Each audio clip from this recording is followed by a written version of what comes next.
अस्सलाम वालेकुम। Chapter number 17 exercise 17.5 में फंक्शंस का टॉपिक आज हम डिस्कस करेंगे। लेक्चर हमारा ये 15 होगा इस चैप्टर का।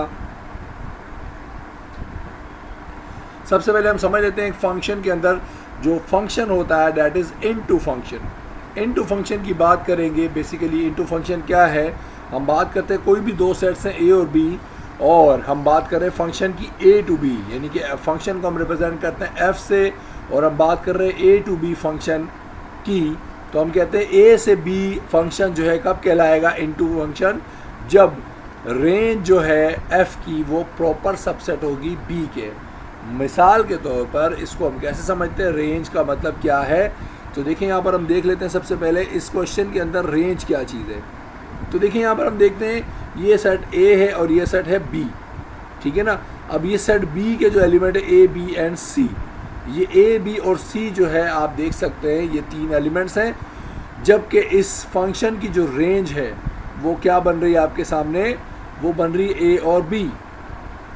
देखिए आप देख सकते हैं फंक्शन जो है वो किस किस चीज़ों के ऊपर डिपेंड है, दो चीज़ों के ऊपर, एक फंक्शन ए के ऊपर आ रहा है, दूसरा किसके ऊपर आ रहा है, बी पे, सी यूज़ नहीं हो रहा। सो इसका मतलब जो आपकी जो रेंज है फंक्शन की वो क्या है, एक सबसेट है सेट बी का। ये आप देख सकते हैं, हम समझ चुके हैं सबसेट क्या होता है, यानी हिस्सा होता है किसी सेट का। तो ये ए बी जो है यानी रेंज जो हमने निकाली इस क्वेश्चन की, वो हिस्सा है, सबसेट है किसका, बी का। तो ये कंडीशन है आपको याद रखनी है कि अगर रेंज एफ बराबर होगी, सबसेट होगा आप सेट बी का, तो ऐसे फंक्शन को हम क्या कहते हैं, एक इनटू फंक्शन कहते हैं। इसकी एग्जांपल आपके सामने देखिए, हमने अभी डिस्कस की। सेट एक्स वाई जेड है, सेट ए में जो है एक्स वाई जेड है, बी में ए बी सी है, और फंक्शन कैसा फंक्शन है, एक्स ए से रिलेट कर रहा है, वाई जो है वो भी ए से रिलेट कर रहा है, बट जेड किससे कर रहा है, बी से, यानी सी यूज़ नहीं हो रहा। सो हम क्या करेंगे, ऐसे फंक्शन को हमने चूँकि देख लिया ए बी जो है सब जो इसकी रेंज निकली वो एक्चुअली सबसेट है इस सेट का, लिहाजा हम क्या करेंगे, इसको एक इनटू फंक्शन कहेंगे।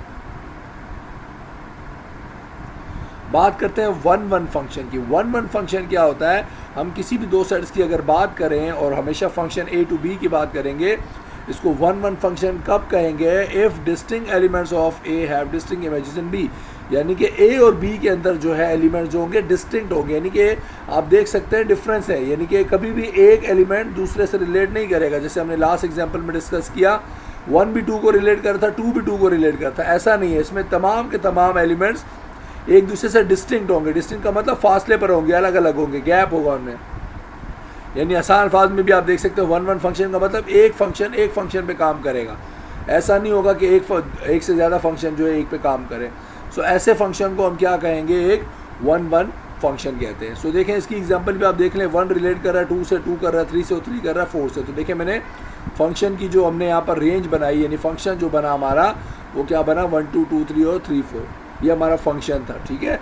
लिहाजा इसको हम क्या कहेंगे, आप देख सकते हैं क्योंकि फंक्शन जो है वन वन फंक्शन क्यों है, क्योंकि distinct element of A have distinct images in B, यानी कि आप देखें ए और बी में अलग अलग जो है इमेजेस बन रही हैं। अच्छा, ये आपका मैपिंग डायग्राम कहलाती है, ठीक है ना। ये हमारी पूरी क्या कहलाती है, मैपिंग डायग्राम, जिसमें सेट ए को ये रिप्रेजेंट कर रहा है, सेट बी को ये कर रहा है, और जिनका फंक्शन होगा वो ये होगा, एफ से रिप्रेजेंट होता है। ए और इस एरो का मतलब क्या है, ए टू बी का मतलब, ये देखें एरो बी की जानिब, इसलिए मीन्स हम हमेशा कहते हैं फंक्शन ए टू बी, ठीक है। अब हम बात करते हैं इनटू और वन वन, जो अभी हमने दो टॉपिक पढ़े। एक इनटू पढ़ा जिसमें हमने कहा कि जो रेंज होती है फंक्शन की वो सबसेट होती है बी का, और दूसरा हमने पढ़ा वन वन का मतलब, देखिए हमने ये पढ़ा था, ये हमारा वन वन लिखा हुआ है आप देख सकते हैं, और ये हमारा क्या कहला रहा है आप देख सकते हैं, इसको आप क्या कह सकते हैं, आपका इनटू फंक्शन। तो हमने बात करते हैं फॉर एग्जांपल एक फंक्शन जो है इनटू भी हो और वन वन भी हो, उसको हम क्या कहते हैं, इनटू वन वन भी कहते हैं, या जनरली उसका नाम होता है इंजेक्टिव फंक्शन। इंजेक्टिव फंक्शन क्या आप समझ लेते हैं। देखिए एक एग्जांपल है, ए है 1 2 3, हमने पहले लिखा 1 2 3। अब हम बात करें बी जो है 2 3 4 5 है, तो बी क्या है 2 3 4 5। तो अब हम बात करेंगे यहाँ पर, देखिए हमें पता चल रहा है जो फंक्शन बन रहा है 1 से 2 बन रहा है, 2 से 3 बन रहा है, 3 से 4 बन रहा है, ऐसा फंक्शन बन रहा है। अब ये इंजेक्टिव फंक्शन क्यों है, क्योंकि हम देख सकते हैं, एक तो ये पहली बात तो हम कर रहे हैं ये वन वन फंक्शन है, एक फंक्शन एक के साथ, एक फंक्शन एक के साथ, एक के फंक्शन एक के साथ, इसलिए इसको तो हम कहेंगे वन वन फंक्शन। ये हमारा पहला हो गया, वन वन फंक्शन को फुलफिल करता है एक मसला। अब हम बात करते हैं इनटू फंक्शन की।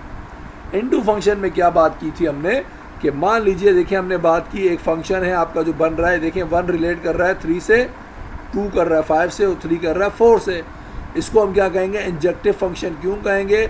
हम देख सकते हैं यहाँ पर आपके पास ये इनटू फंक्शन का मतलब एक फंक्शन जो है दूसरे फंक्शन का सबसेट है। अगर आप गौर से देखें इसको, देखिए यहाँ पर हम यहाँ बात कर रहे हैं कि हमारे पास वैल्यूज़ यूज़ हो रही हैं 3, 4 और 5, जबकि सेट बी पूरा क्या है 2, 3, 4 और 5।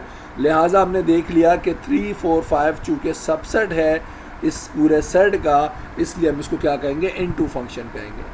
ठीक है, दोबारा देख लें, हमने अभी समझा है इनटू फंक्शन क्या है। और आपके पास 1 फंक्शन के 1 का मतलब डिस्टिंक्ट होंगे, एक एक एलिमेंट से रिलेट करेगा, और इनटू का मतलब क्या था, वो सबसेट होगा मेन सेट का। यानी कि जो इसकी आपकी रेंज निकल रही सवाल की 3 निकल रही, 4 और 5 यूज़ हो रही है, जबकि पूरा जो था 2, 3, 4, 5 था। तो इसको हमने इनटू एंड 1 फंक्शन कहेंगे। और जब इनको जनरली आपको इसका नाम हमेशा याद रखना है, इस तरह नॉर्मली पेपर में नहीं पूछा जाता, आपसे इंजेक्टिव फंक्शन पूछेगा क्या है, तो इसको कहते हैं एक इंजेक्टिव फंक्शन।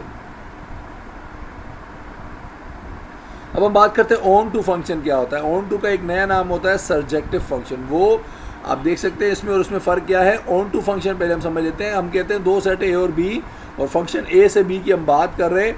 ऑन टू कब कहलाएगा या इसको सर्जेक्टिव कब कहेंगे, जब रेंज जो फंक्शन की होगी वो इक्वल आ जाएगी सेट बी के। अब इसका क्या मतलब है, देखिए मैं इस सवाल की रेंज निकालना चाह रहा हूँ, इस फंक्शन की क्या निकाल रहा हूँ, रेंज। तो देखें ए पी को यूज़ कर रहा है और बी क्यू को यूज़ कर रहा है, सी भी किसको यूज़ कर रहा है, क्यू को। यानी कि जो रेंज निकलेगी पूरे सवाल की वो पी और क्यू निकलेगी, है ना। इस फंक्शन की अगर हम रेंज निकालें तो वो सिर्फ 2 चीज़ों पर डिपेंड करेगी, पी पर और क्यू पर। तो यहाँ पर हमें पता है जो आपका जो रेंज आएगी वो पी और क्यू आएगी, जबकि सेट बी क्या है, सेट बी खुद भी क्या है, पी और क्यू है। देखिए हमने यहाँ क्या किया, हमने यहाँ बात की जो हमारा फंक्शन था उसकी जो रेंज निकली वो पी और क्यू थी, और सेट बी भी हमारा क्या है, खुद ब खुद पूरा पी एंड क्यू है। तो ऐसी कंडीशन जिसमें हम कहते हैं कि एफ, ये लिखी हुई कंडीशन कि फंक्शन की जो रेंज है, range of the function equal आ जाए सेट बी के, ऐसे को हम क्या कहते हैं, ऑन टू फंक्शन कहते हैं या सर्जेक्टिव फंक्शन कहते हैं। ठीक है, दोबारा देख लें, हमने इसको दोबारा से एक बार समझ लेते हैं। सेट बी जो है पी क्यू है, और आपने यहाँ पर फंक्शन की रेंज निकाल रहे हैं। फंक्शन की रेंज कैसे निकालते हैं कि देखते हैं सेट बी के अंदर कौन कौन से एलिमेंट्स यूज़ हो रहे हैं। तो चूँकि यहाँ पी और क्यू 2 एलिमेंट्स यूज़ हो रहे हैं, अब पी और क्यू एलिमेंट्स यूज़ हो गए, ये फंक्शन की रेंज निकल आई। इसी तरीके से हमने सेट बी देखा, वो पी और क्यू था, लिहाजा जब फंक्शन की रेंज जो है यानी रेंज एफ इक्वल आ जाए सेट बी के, इसको हम क्या कहते हैं, सर्जेक्टिव फंक्शन या 1 टू फंक्शन।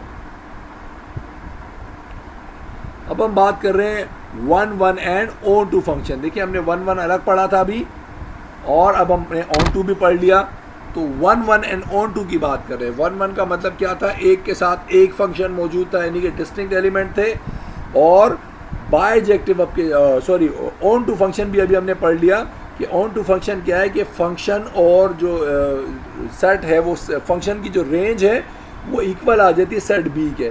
तो चलें इसको समझते हैं क्या मतलब इसका। कहता है function which is 1 as well as onto function, यानी ऐसा फंक्शन जो 1 का मतलब एक से एक जो रिलेट कर रहा है, डिस्टिंक्ट जिसको हम कहते हैं। ये तो समझ में आता है 1 फंक्शन है, ये बात आपको समझ में आ गई। अब हम बात करते हैं ऑन टू की। ऑन टू भी अभी हमने समझा, ऑन टू का मतलब क्या है, एक ऐसा फंक्शन जिसकी हम क्या निकालें, रेंज निकालें। फंक्शन की क्या निकालें, रेंज निकालें, और वो जो है आपके सेट बी के इक्वल हो, पूरे सेट के इक्वल हो। तो देखिए हम यहाँ इस फंक्शन की रेंज निकालेंगे, 1 से रिलेट कर रहा है, 3 9 से कर रहा है, और ये 5 25 से। इसका मतलब रेंज जो फंक्शन की होगी वो पूरी जो यूज़ हो रही है, एक 1 यूज़ हो रहा है, एक 9 यूज़ हो रहा है, एक 25 यूज़ हो रहा है। तो ये फंक्शन की जो रेंज है वो 1 9 और 25 है। ठीक है ना, हम बात करें रेंज एफ जो है 1 9 और 25 है, जबकि सेट बी आप देखें पूरा क्या है, 1 9 और 25 है। इसका मतलब क्या हुआ, दोबारा से 2 कंडीशन आ गई। पहली कंडीशन क्या आई, 1 से 1 रिलेट कर रहा है, इसको 1 फंक्शन कहेंगे। दूसरी कंडीशन क्या आ गई, जो फंक्शन की रेंज है, रेंज ऑफ द फंक्शन है, वो क्या है, वो इक्वल है सेट बी के। तो लिहाजा इक्वल होने की वजह से उसको हम ऑन टू फंक्शन कहते हैं। अब 1 और ऑन टू दोनों कंडीशन जब मिल जाती हैं, ऐसे कंडीशन को हम कहते हैं बायजेक्टिव फंक्शन। तो ये कहलाएगा बायजेक्टिव का मतलब, बाय का मतलब 2, तो 2 इसके अंदर कंडीशन आ गई। कौन कौन सी, एक 1 आ गई और एक ऑन टू आ गई। तो आपको याद रखना है हमेशा कि आपको इस तरीके के नाम पता होने चाहिए लाजमी। ये तो कंडीशन आपको पूछेगा, एमसीक्यूज में ही पूछ लेगा 1 एंड ऑन टू फंक्शन को क्या कहते हैं। तो आपको ये नाम लाजमी याद रखना, ये आपका क्या कहलाता है, बायजेक्टिव फंक्शन कहलाता है। ठीक है।